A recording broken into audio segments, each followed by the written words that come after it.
Hello tout le monde, j'espère que vous allez bien. Moi en tout cas ça va super bien. Aujourd'hui je voulais vous proposer une petite pierre de coups parce que c'est une partie que je vais vous montrer. Sauf que c'est un blitz et généralement les blitz c'est pas le genre de partie sur lesquelles on veut vraiment s'attarder. En revanche il va me permettre de vous faire une petite vidéo d'explication d'ouverture de mon répertoire, en l'occurrence le Gambit Urusov, qui est un peu la pierre angulaire de ce que je joue quand on me fait E5 contre mon O4. Allez, on y va. Je suis toujours de bonne humeur dans ce début d'année, du coup on perd personne, on va pouvoir y aller. Alors, comme je vous l'ai indiqué en début de vidéo, j'avais les blancs, j'ai joué E4 et on m'a répondu E5.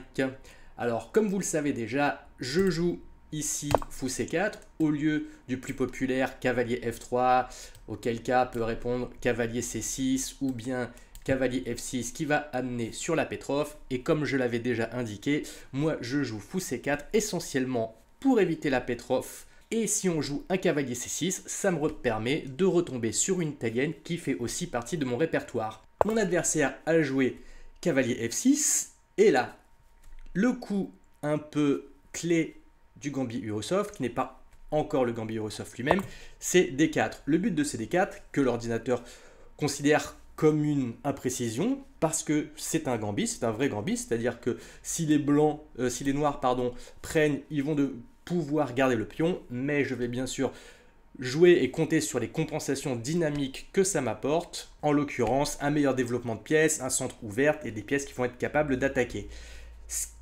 Alors, ici, cavalier prend tout de suite est une erreur, parce que je peux récupérer le pion, et on voit que ma dame va avoir un peu d'espace et des bonnes cases sur lesquelles jouer, et F7 va devenir une faiblesse. C'est-à-dire que si par exemple, il veut tenter un fou C5 en se disant « Oui, je vais aller titiller F2 par ici, dame D5 menace mat, et même si il tente un petit échec que je vais pouvoir parer rapidement, il va quand même perdre une pièce, en l'occurrence là, soit il peut roquer par exemple, mais il perdrait le cavalier, et s'il bouge pas le fou, il perdrait le fou.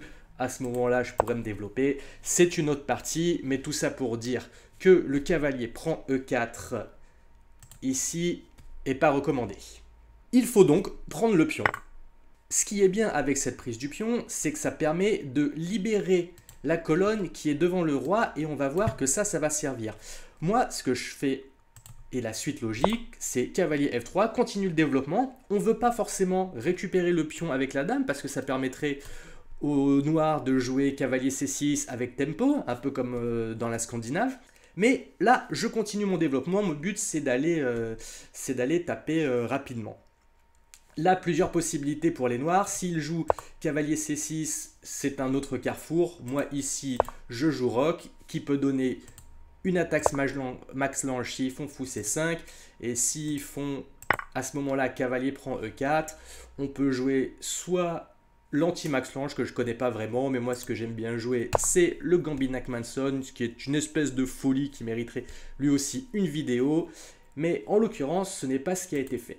Après cavalier F3, mon adversaire a joué, là pour le coup, le coup du Gambit Urusov, c'est-à-dire cavalier prend E4. Là, il se dit, ok, j'accepte le Gambit, je prends ce pion, et voyons si les blancs ont de quoi faire valoir la perte de ce pion, et en l'occurrence, ils vont l'avoir. Parce que ici, je reprends le pion qui m'est offert tout en attaquant le cavalier. Le cavalier va devoir bouger. Et là, déjà, il peut avoir des problèmes. Si les noirs se disent « Ok, je vais aller titiller le fou, comme ça je vais récupérer la paire de fous et en plus échanger des pièces », c'est déjà une faute et c'est déjà perdant pour les blancs, parce qu'après, petit roc et cavalier prend, le roi est beaucoup trop à poil. Tour 1 échec, il n'a pas le choix que de parer avec le fou s'il ne veut pas perdre la dame. Là-dessus, dame prend G7, menace la tour, qui est obligée de venir, sans quoi la tour est perdue. Et on continue l'attaque à base de fou H6, qui peut aller prendre la tour parce que le fou est cloué et donc ne protège pas cette tour. Autant dire que là, c'est déjà perdu pour les noirs. Donc, il se trouve que cavalier D6 n'est pas le bon coup ici. Alors, en vrai, ça peut être un peu contre-intuitif, mais le bon coup ici, c'est cavalier F6, le ramener sur sa case de départ. Se dire, ok, je perds un petit peu de temps à revenir là où j'étais, mais quand même, j'ai un pion et c'est ça que je veux faire valoir. Côté blanc, à ce moment-là, un coup important ici, c'est cavalier C3. Pourquoi cavalier C3 et pas roc tout de suite? Parce que le but dans le Gambit Russell, ça va être de grand roquer, mais le fait de faire ici cavalier C3, c'est surtout pour éviter D5. Sans faire cavalier C3, les noirs pourraient jouer D5, ouvrir leur jeu, stabiliser, et ce serait déjà un peu moins bien pour les blancs. Du coup, après ce cavalier C3, les noirs jouent cavalier C6, se développent en attaquant la dame, que je vais devoir bouger. Et là, la bonne case, c'est dame H4. L'idée avec dame H4, ça va être d'empiler avec le fou sur ce cavalier, sur ce côté, et aller mettre un petit peu la pression sur le roi s'il veut petit roquet. Naturellement, les noirs se développent avec fou E7 en se disant en plus, bah, il prépare une petite découverte sur la dame. Si je fais pas trop gaffe, ça risque d'arriver. Sur quoi je continue mon développement avec fou G5 qui en plus sort de la potentielle découverte et prépare le grand roc. Les noirs rock, je rock aussi. Et voilà, et là c'est on va dire la fin de la phase théorique de l'ouverture. Les noirs ont plusieurs possibilités de contre. Là, l'ordinateur donne déjà un avantage pour les blancs grâce à l'avance de développement malgré le pion de moins. Mais voilà, s'ils arrivent à tenir, ça peut tourner à leur avantage à long terme.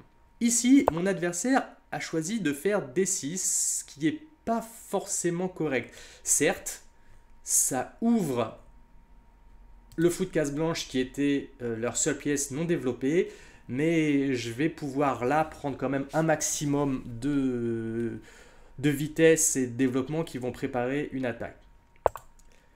Ici, j'ai mis ma tour en E1 en me disant ok, bah, je prends la tour ouverte, je prépare potentiellement des montées ici pour aller attaquer. L'ordinateur ne considère pas ça correct, il aurait préféré un fou D3 mais qui aurait pu se contrer par un G6 un peu affaiblissant certes avec les fous H6. Néanmoins, moi j'ai les deux colonnes centrales ouvertes pour mes tours, j'y vais, je me dis que bon bah à un moment ça va taper quoi. Et là, les noirs vont faire quelque chose qu'à mon niveau, il y a de fortes chances de retrouver un certain nombre de fois, c'est H6. H6, ça paraît pas déconnant parce que le but de H6, c'est d'enlever ce fou qui met la pression, de remettre la possibilité de découverte sur la dame, d'essayer de souffler un peu en chassant un peu les pièces qui tourneraient un petit peu trop autour du roi.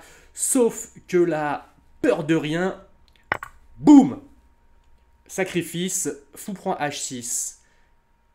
Là, les noirs n'ont pas vraiment le choix que de le prendre, mais c'est déjà pas terrible pour eux. Fou prend H6, G prend H6, dame prend H6, et là on voit que le roi est déjà très très à poil.